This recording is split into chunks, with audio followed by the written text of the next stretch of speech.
নারী সবসময় সাপোর্ট চায়। সেই জায়গা থেকে আমার ব্যক্তিগত অনেক চড়াই আছে। আমি বিভিন্ন ইভেন্টে যাই, ইভেন্টে গেলে বিশেষ করে নারীদের গ্রুপ হয় তাদেরকে কেন্দ্র করে সেই উদ্যোক্তারাই প্রেজেন্ট করে। তখন সেই উদ্যোক্তারা কিন্তু আমাকে লাইক কানে কানে এসে কিন্তু একবার বলে যে আপু আপনাকে দেখে অনেকটা স্ট্রং হয়েছে, শিখেছি, জীবনে সামনে এগিয়ে যেতে শিখেছি।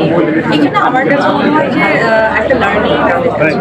তো এই লার্নিংয়ের জায়গাটা আমি মনে করি যখন রাষ্ট্রীয় মহলে আমাকে একটু লার্ন করে, তো এটা যখন আমি কোনো একটা দল থেকে এসে মানুষকে জানাতে যাব তখন বিশ্বাসের জায়গাটা বেশি সৃষ্টি হয়।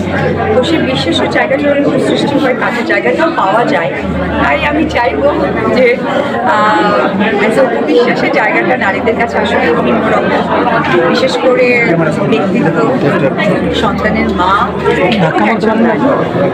সেই সুযোগ যদি আমাকে করে দেয়। আপনি মনে ডিস্টার্বটা বেশি করেন।